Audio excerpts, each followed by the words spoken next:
So I was listening recently to The Diary of a CEO with Stephen Bartlett, and the question was, is feminism creating lonely, broken men? Now, they asked the question. I don't think they ever actually got to the question. I think we're asking the wrong questions. This isn't about feminism going too far or not far enough. Feminism has done what it needed to do, and the question is, what's next? There is a much bigger failure that we are facing, and that failure is the inability to pay attention and design a society that values care, complexity, connection, and community, because those attributes are less valued than capitalism, consumption, competition, and material wealth. The whole society is designed around the productivity of wealth. And now people have figured out that if you send jobs overseas to companies and factories where people can do it for far less money, that's only profit for CEOs and boards, but not for the people who are here and for the communities that those companies used to serve. But I digress. What we're talking about, I digress so quickly.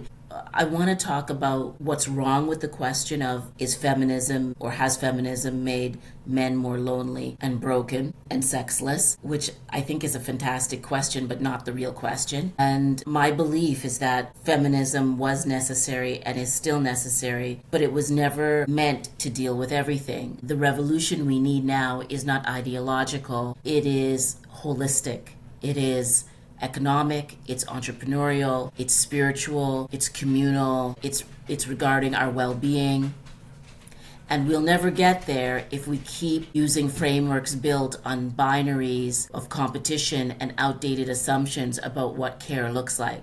Care and nurturing and parenting and all the work that's involved in raising human beings has to be accounted for, and it's not accounted for, and that's one of the problems. Like, how do you create a life and a world when the things that create life, the things that create and grow human beings, is not seen, not accounted for, not acknowledged as value? Right? Like, that's one of the issues. And it's not just about women, and it's not just about men. We keep saying that we keep trying to understand our identities so that we could be more holistic and we could be more integrated and we could be more fair and we can become more equitable. But it feels like we're getting into more division and more silos and further away from one another. This is what it feels like. And that's because we do not account for the value that your presence brings to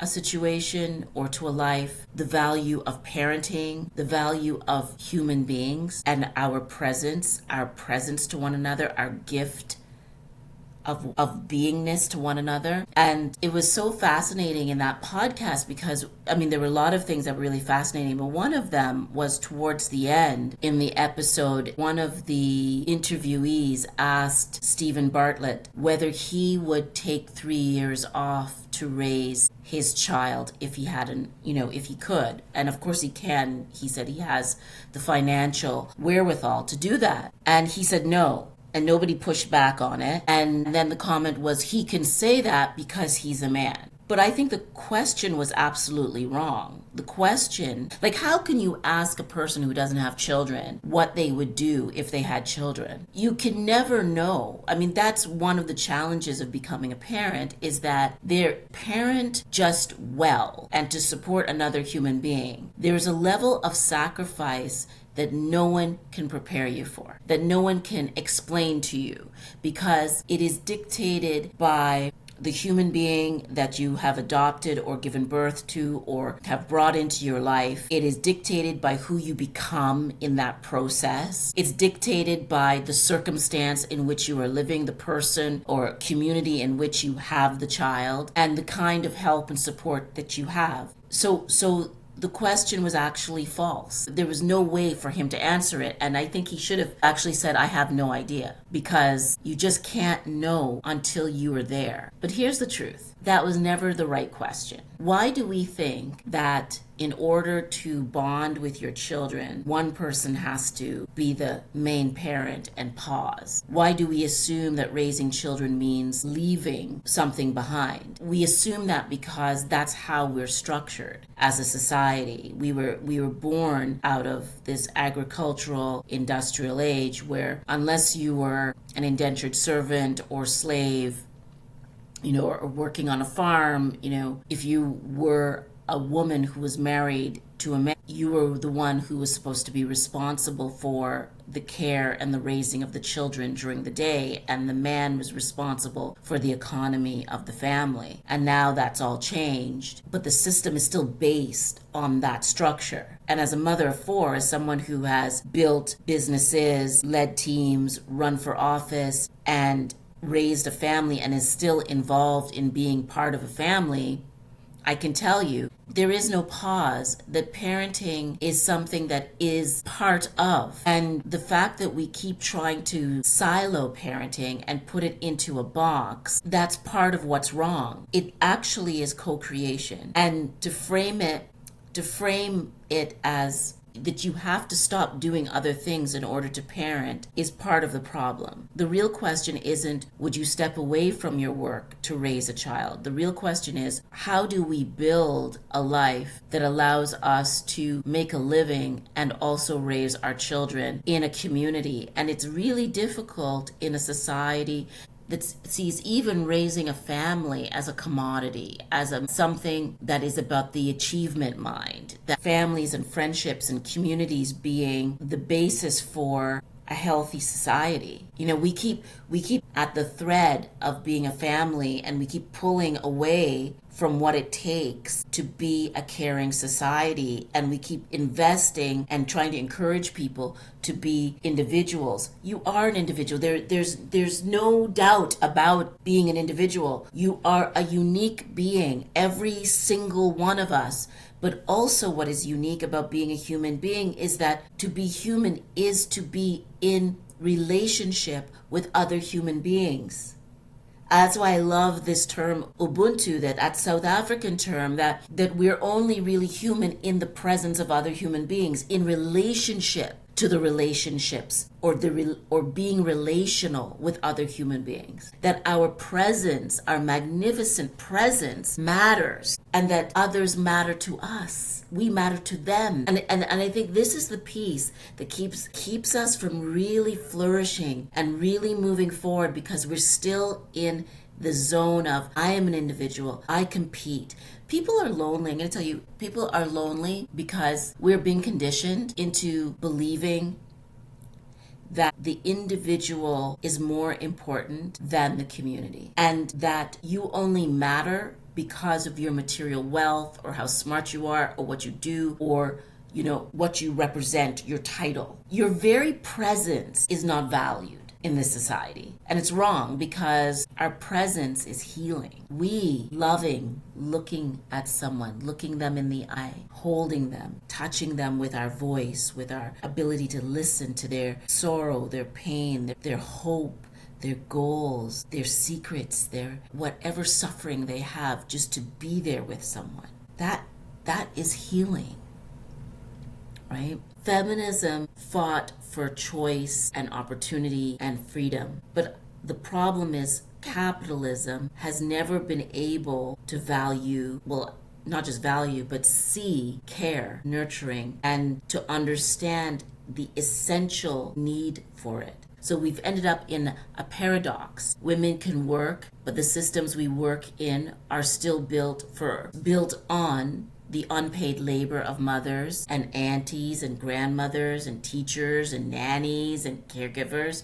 And this is around the world. What's missing isn't about policy. It's more debate. What's missing is a holistic point of view about the different ways we can mother, about the different levels of support, the complexity of parenting, and the kind of support that you need around you. Every time I see someone who wants to parent alone, I always think they don't understand that this isn't about you and you winning and your intelligence and your ability and your resilience and your intellect or capacity. This is actually village work. This is the work. A human being is so extraordinarily complex. You need more people around you, good people, people you can trust, people who model different kinds of behavior and ways of being. Sometimes we think the kids need other kids, but kids need more than kids. They need a village of different kinds of people and different kinds of behavior and different ways to solve problems and different ways to be happy and different ways to experience the world. Why didn't Stephen Bartlett talk to entrepreneurs? Why didn't he talk to people who are creating businesses together, people who are driving companies about how they parent? Mothers are not a liability. They're strategists, they're organizers, they're architects of the future. But we're still measuring value in money and productivity when the real wealth is in time, in connection, in the raising of conscious, adaptable,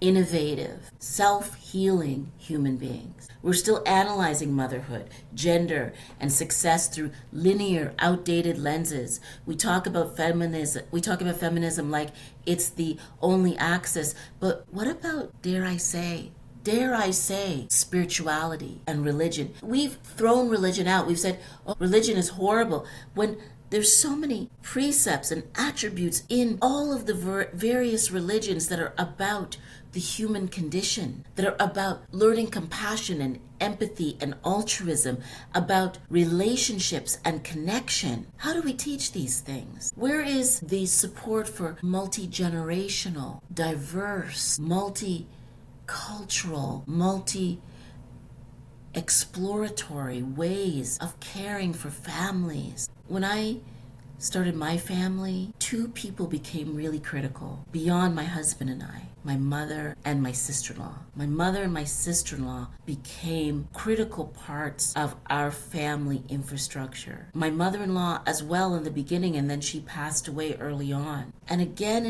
you require this village to become the foundation of who you are, of who your children are. Again and again, you require this village to become the foundation of who you're becoming and of who your children are becoming.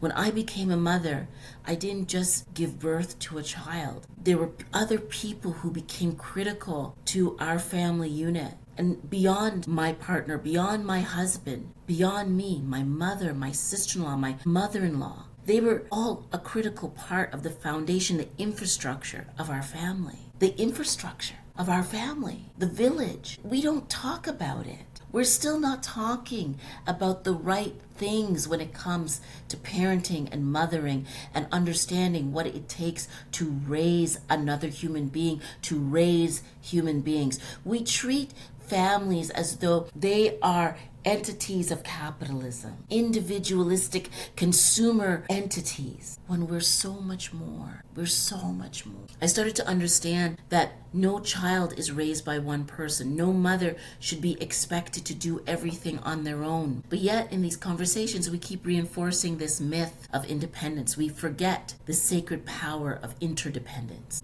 And I think that was one of the pieces. There were a number of things in Stephen Bartlett's conversation that were just absolutely missing. The family unit as we see it now is about raising individuals, not raising families. We keep reinforcing the myth of independence. We forget the sacred power of interdependence. And I think that's why we're lonely. We're lonely because we live in the world that's filled with people, but we're trained to be alone. And then we ask, why are we so unhappy? Why are we sexless? Why are we loveless? Why are we depressed? We are depressed because we are raised to be consumers of technology and materialism, but not of love not of connection, not of relationship, not valued for our presence and our humanness. That's not even basic. We are valued for everything superficial and nothing that is internal. That's why we are lonely. Not just men, women, children, older people,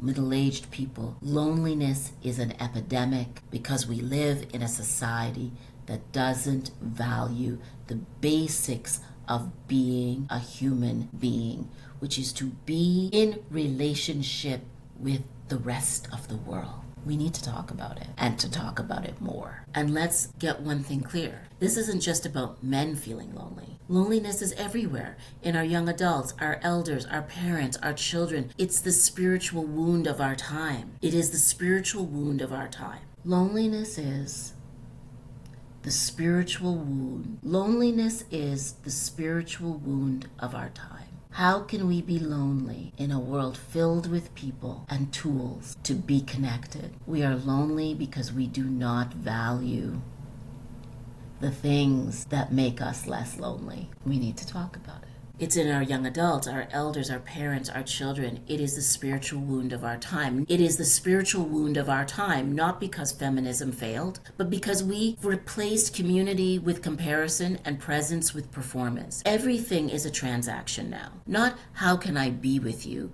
but what can I get from you? We are not inventing. We are not investing in people. We are investing in the return on investment. We are investing in the return on investment, the ROI. We wonder why everyone feels disposable. The epidemic of loneliness is not a gender war. It is the consequence of forgetting that we belong to one another. So what do I want to say to Stephen Bartlett? If I could say something to Stephen Bartlett, I would say, you're asking the wrong questions. And you who talks to entrepreneurs every single day should know better. You should know that the very thing that is wrong is not about the old systems. It's about the fact that we need a new system. We need a new playbook that's actually about the old playbook of what it is to be human. Feminism is only one answer. It got us part of the way. It got us to demonstrating the value,